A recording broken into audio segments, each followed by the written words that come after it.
क्यों होते हैं नवरात्रि में जागरण? नवरात्रि की शुरुआत होते ही देवी मां के 9 स्वरूपों की हर प्रकार से पूजा अर्चना की जाती है। हर एक श्रद्धालु को नवरात्रि के त्योहार आने का बेसब्री से इंतजार रहता है। नवरात्रि का पावन पर्व हो और माता रानी का जागरण ना हो, ऐसा तो हो ही नहीं सकता। मां दुर्गा को प्रसन्न करने के लिए और उनकी भक्ति में डूबने के लिए लोग माता रानी का जागरण या जगराता करते हैं। लोग मां के भक्ति में गीतों के जरिए अपने ऊपर कृपा दृष्टि बनाए रखने की प्रार्थना करते हैं। इसमें माता की चौकी लगाई जाती है, जिसमें माता रानी का दरबार फूलों द्वारा सजाया जाता है और मंत्र भजनों द्वारा जागरण किया जाता है। लोग रात भर जागकर मां के भजन गाते हैं व नृत्य करते हैं। मां की आराधना करने से लोगों की आस्था दिखाई देती है, जो हृदय से जुड़ी हुई होती है। जब हम दरबार में या जागरण में जाते हैं तो एक अलग ही प्रकार का मोहक दृश्य देखने को मिलता है। जागरण में कन्या को देवी स्वरूप बनाकर झांकी लगाई जाती है। किसी को शेर और किसी को असुर या दानव बनाया जाता है और नाटक भी प्रदर्शित किया जाता है। नवरात्रि में भजन कीर्तन जागरण करना शुभ माना जाता है। मां भक्तों से प्रसन्न होकर उन्हें आशीर्वाद देती है एवं नकारात्मक ऊर्जा से छुटकारा भी दिलाती है।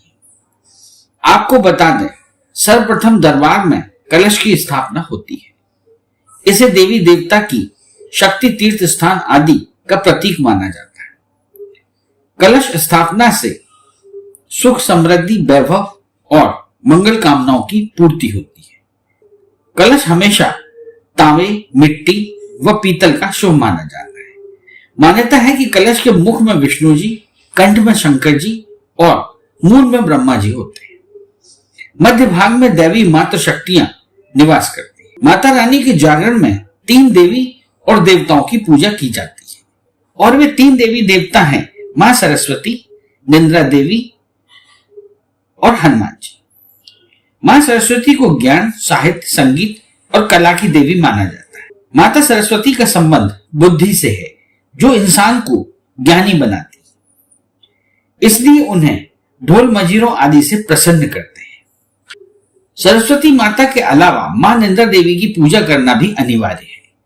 जो लोग निद्रा पर विजय पा लेते हैं, उन्हें ही सरस्वती का आशीर्वाद प्राप्त होता है। इस पूजा में बजरंगबली का होना भी अति आवश्यक है। जागरण तब तक पूर्ण नहीं माना जाता जब तक कि हनुमान जी की पूजा ना हो और हनुमान चालीसा का पाठ न किया जाए। यहां एक बात बताना अति आवश्यक है कि माता के जागरण में तारावती देवी की कथा सुनना अनिवार्य है। रात भर जागने के बाद सूर्योदय से पहले तारा रानी की कथा कहना व सुनना जरूरी होता है, तभी जागरण को पूर्ण माना जाता है। नवरात्रि जागरण के दौरान दुर्गा सप्तशती का पाठ करना अनिवार्य है। इसमें 13 अध्याय है। न केवल जागरण में बल्कि पूरे दिनों तक मां दुर्गा जी का यह पाठ करना चाहिए। इसको पढ़ने से मनवांछित फल की प्राप्ति होती है। यह बहुत ही शक्तिशाली और फलदायी पाठ है। इसे कभी भी अधूरा नहीं पढ़ना चाहिए। इस चैनल को लाइक और सब्सक्राइब करना ना भूलें। देखते रहिए बंजारा बीट्स।